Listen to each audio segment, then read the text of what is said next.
Sue is 19, unemployed and homeless. Since she left care 3 years ago, she's been drifting. Most days, she simply hangs around in the West End. So what do you do in the daytimes now then? I just come down here, go down to social security, job centre. Mostly come down here though. What do you do when you're down here? Just toss around and get moved on by the police, pulled. And a very good way of spending your days though, is it? There's nothing else to do. You go down to the job centre, you just get generally depressed. Yeah. Because no one's going to give you a job, especially when you're not skinhead. What did you spend your day doing? You say dossing. I mean, what's that involved though? Well, just going down the flea market or going down into a cafe and getting a cup of tea or something. And that's it, or moving from area to area. There's nothing else to do. This group of young people were also brought up in care. Since they left, some of them have considered desperate solutions to their problems. Loneliness was one. Cooking was another. Buying my own clothes was another, paying the rent and things like that, because after coming out of care, you suddenly get the whole responsibility shifted onto you. And usually they haven't given you no training or no lead up to it. So it's just a wait. And I mean, there was times when I nearly had to go and steal to live and things like that. Yeah, there was a time when I decided that it'd be better off if I went like somewhere like prison, because at least it's the old thing. I mean, you get food and you got somewhere to live in prison, haven't you? So I did think that once. I mean, not for very long, but I did think it. Josephine chose to leave care when she was only 16. She thought she would be better off on her own than in a children's home. I didn't like the place because one of the boys we had in there was glue sniffing and I got into it and I didn't want to get any further into it, so I left. So where did you go? I went down living with my friends, stayed there for about 6 months, then I went into a hostel down at First Base.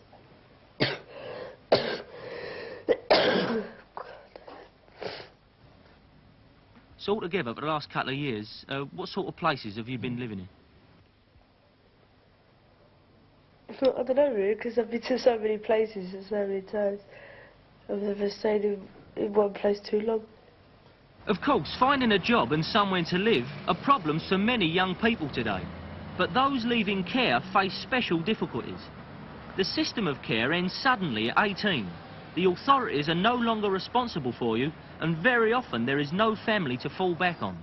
I don't think I was much worse off.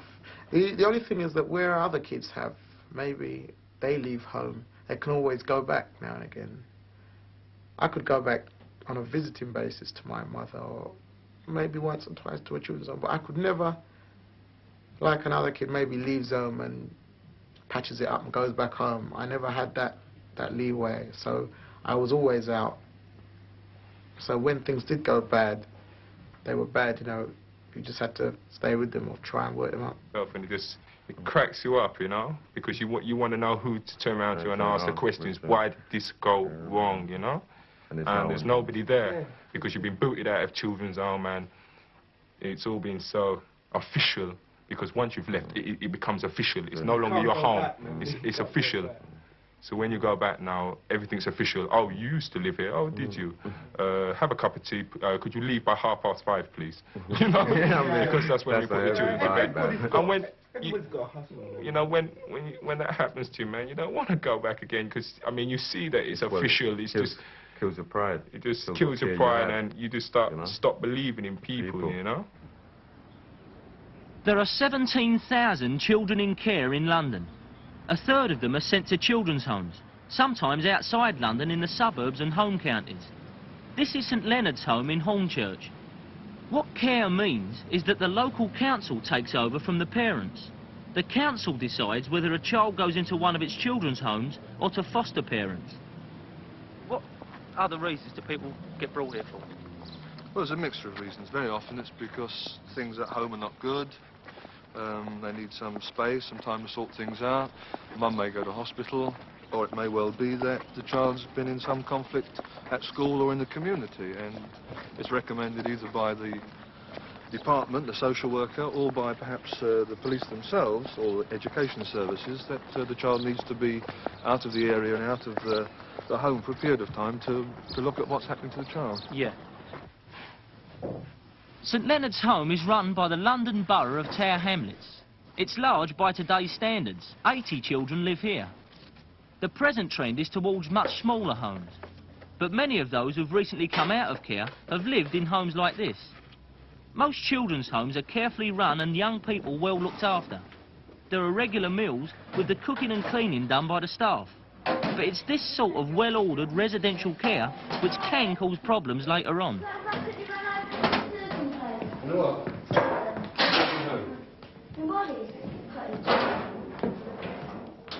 When I was in care, I came home, my dinner was cooked. My clothes were washed by me. We had a cook, she cooked for us. We weren't allowed to cook for ourselves. Our sheets were washed for us, or everything was washed and cleaned for us. Our bedrooms were cleaned for us. My clothes were picked for me. I wasn't allowed to pick my own clothes to a certain age. Everything was done for you, so you're just not independent. You don't know anything about independence, being independent. You're just locked up and by these people who are actually doing everything for you, doing too much. And they're meaning to be helpful, but they're not. They keep looking at you as a kid all the time. So you're in their eyes, you're just a kid, and you remain a kid. Whereas you start thinking from 13, 14, saying, well, I know, so you know you've got to leave that home, you know you've got to change that environment. And they don't give you no preparation, all right, you want to go out, they don't let you go out. It's lock and key, you know? Just as a classic example of those kind of things. You've got years, in many cases, of family conflict, personal distress to overcome, and a tendency, I think, will always be for a child who's received into care to want to become dependent on the establishment that it's received into. And it may be that it's a necessary part of the therapeutic process to go through a period of dependency.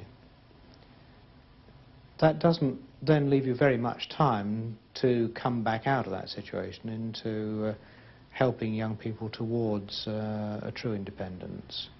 There are a lot of practical difficulties for people when they leave care if they're going to live on their own. I think one of them is managing money. Because I suppose when you're in a children's home, someone has total responsibility for you, and bills are always paid, and there's always plenty to eat and a comfortable place to live. And then when you're on your own, you've got to take responsibility for all that yourself. People get into a bit of a mess with their money, find it hard to pay bills. There's lots of other practical difficulties. While most teenagers continue to live at home with their parents, those leaving care often have to find a place of their own at 18. In London, because there's a bad shortage of housing for single people, many of them end up drifting from place to place.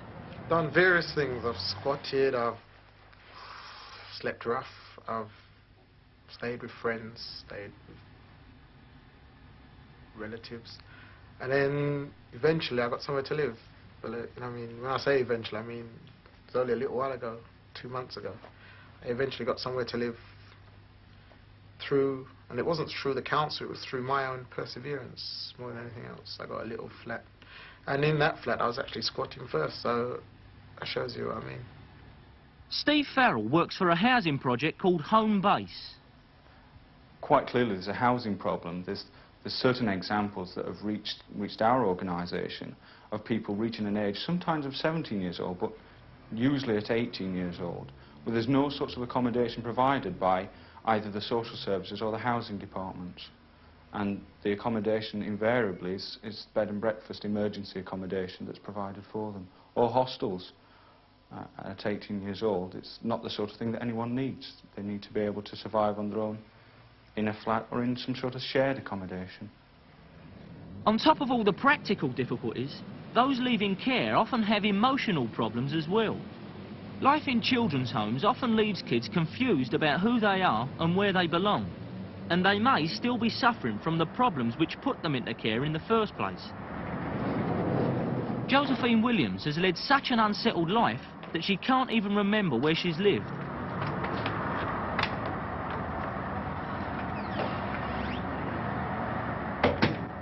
I was put into care when I was about 2, I think it was, when I first went into care. And the first time I went into care was when my mum went into hospital. My dad couldn't look after us, so we all got split up, and eventually that's where it started off of. What sort of place were you put into? I think it was a remand centre.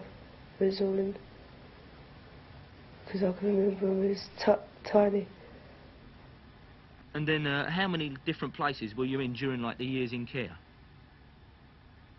About 8 places. Throughout her childhood, Josephine made many attempts to contact her mother. She wrote letters and tried to visit, but her mother didn't want to know her. Now she's expecting a baby of her own. She means to bring it up alone, and she's determined that it will have a better life than she's had. I've always wanted a child because, like, I brought 2 of my friends' kids up, which I see near enough every day, and I got too attached to them, but I knew that I couldn't have them, so I've always said that I wanted to get pregnant. I should have waited until I was a bit older, but then again I think I was too eager, because I think it's just going for the company, someone for me to love, instead of me trying to love somebody else's kids. But it's gonna be a hell of a lot of a difference with mine, because like me being in care most of the time, it's not gonna have that. It's gonna have most of it, the attention it needs, and it's not gonna be spoilt or anything like that. No, just make sure if it's okay, I suppose. For the last 3 years, Josephine has had someone she can discuss her problems with. Tina Murdoch is a youth worker in Hackney, who is helping Josephine and others leaving care. Well, from our experience here, quite a number of the girls that have left care and have used us here have become pregnant. And I think, well, I've certainly heard 1 or 2 of them say that becoming pregnant, having a baby, it means that they have something of their own, something that's theirs, that nobody can take away from them, and perhaps provides, you know, a relationship that they've never been able to have before while they're in care. I think everybody that's gone into care has experienced rejection at various times during their time in care. But I mean, when people first go into care, they're rejected by, in some way they've been rejected by family, maybe. You know, there's some sense of rejection. And then a lot of children in care, I mean, Josephine was an example, have moved around a lot while they're actually in care, so they've not lived in any one place for very long. And perhaps they've just got used to living with certain people and making some sort of relationship with the staff there, and then perhaps they've had to move on.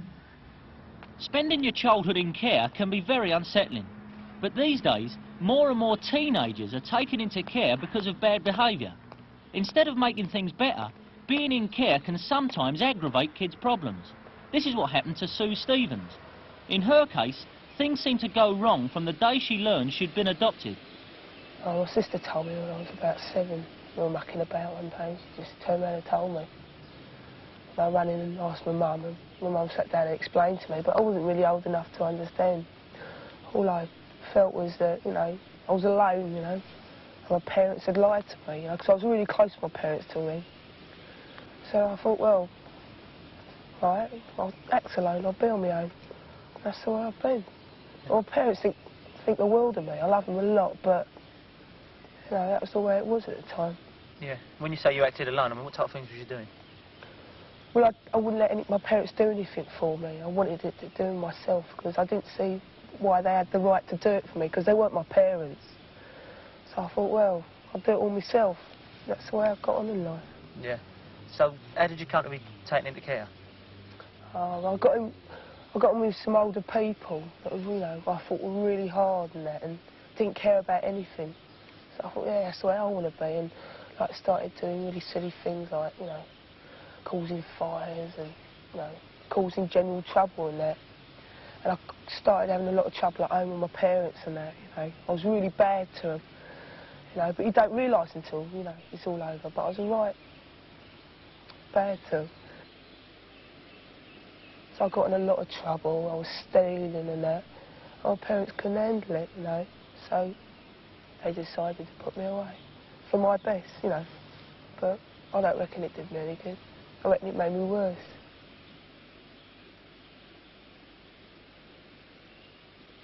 For a disturbed teenager, being in care can turn out to be much more serious than just being sent to a children's home. If the bad behaviour continues, care can look increasingly like punishment, and difficult young people like Sue can become worse and worse.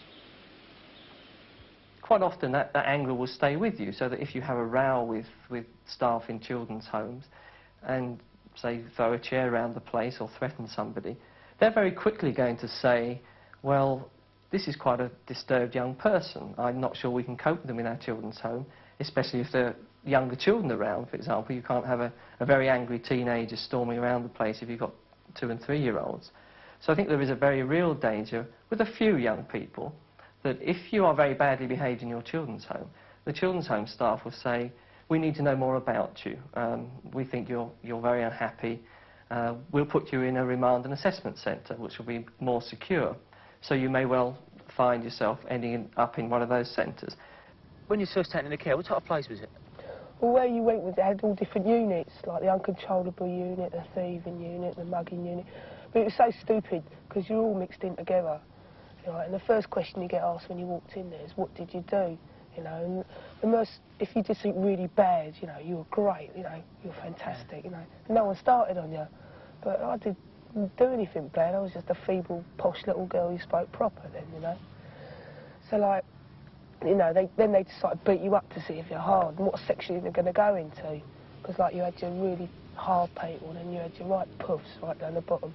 And the ones in the middle, you just grovelled to everyone. Because even though I was a troublemaker, I was still a nice little girl when I went in there, who just had a big mouth. And when I come out, I had it to follow up. You know, I had a big mouth, yeah, but I could follow it up. Because they put me in with some really, really bad people, and I wasn't bad. I just got with the wrong people. Yeah. And it made me worse, you know? And when I come out, I just wanted to get everyone back for what they did to me, because I knew I weren't a troublemaker.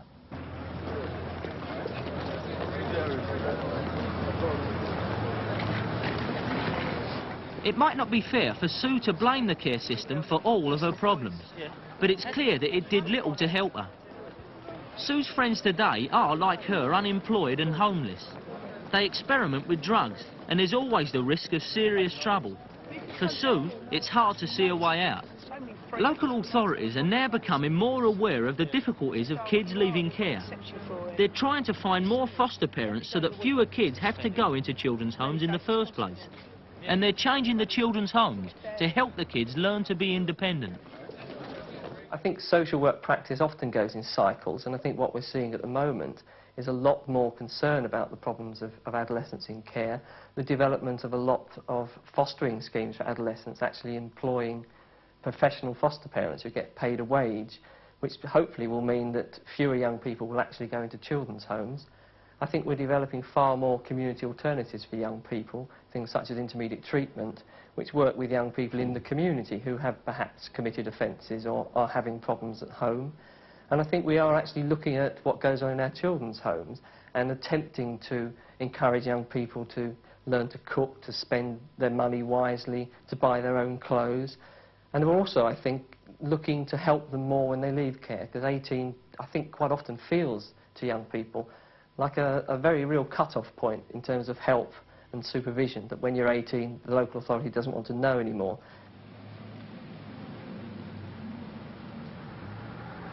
Some councils now provide what they call semi-independent units, a sort of halfway house between the children's home and full independence at 18. This house is run by Hackney Council. 5 people between 15 and 18 live here. Everyone has a room of their own, which they have to look after.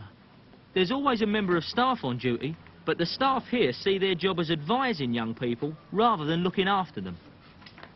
In this house, kids who've lived in conventional children's homes are given a chance to learn independence the easy way. You wash your clothes and wake yourself up in the morning. You're almost totally in control of everything you do. You budget your money. You know, you go out. And the only restrictions you've got are the times you can go out and the number of friends you can have. Apart from that, nothing. Leaving care is still a frightening prospect, even after preparation like this. I don't know. I don't think I'm prepared as of yet, you know, to look after myself all the time. And I can't cook properly. Most of the time I don't manage my money properly.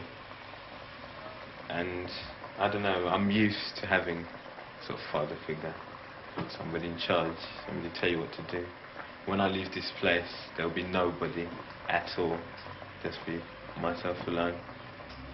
So I don't know, I'm not looking forward to that. I have said that I don't want the piano sessions to come... The better local authorities continue to help beyond 18. Hackney Council, for instance, set aside 14 council flats each year for those leaving care. But what teenagers often need is not just practical help, but someone to provide emotional support. Somewhere to go for a chat might be enough. At the moment, one of the few places like this is an unofficial youth project in Hackney called Off Centre. A group of people who've left care meets here every week. I came here 4 years ago, yeah? I came here 4 years, and when I didn't come for 2 years, and when I came back again, they remembered me. And that's halfway there. I mean, they remembered who I was. I was Edwin, and that made me feel so much, it made me feel so much better. I actually, oh, who are you? Oh, yes, I'm Edwin. I used to come here before, and you've got me down on a bit of paper somewhere. Oh, yeah, let's do another one.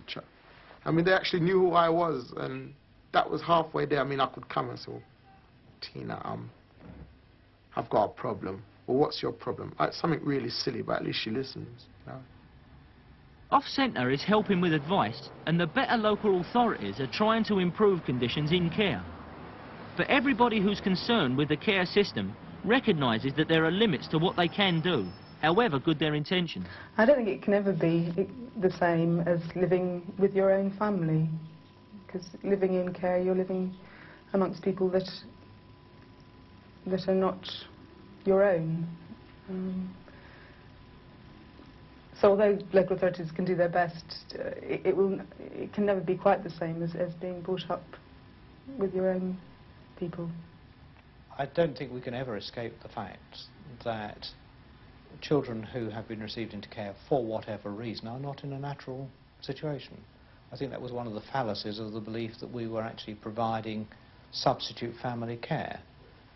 It was a different situation from a child who is living in a, in quotes, normal family. So I don't think we can ever recreate that kind of situation. I mean, I think now children realise that this is a place that can help them if they choose to be helped. If they choose not to, they either go back home, run off, or make enough noise for people to take some notice of them. So I thought the biggest fear really is whether they can sort their problems out in the time that they've got. Because leaving care is a very painful experience. What was the biggest problem in, like, adjusting again to, like... Because you got so used to falling onto other people, you know. I mean, if you had a problem, like, you weren't used to sorting it out yourself. You had other people to run to and say, oh, what am I going to do? And they'd sort it out for you, which is wrong. Because when I come out, I wasn't used to it. You know, I had no one to turn around and say, what am I going to do? But after a while, I got used to it, and I love my independence. But that was the biggest shock when you first come out, because you had no one to run to. 20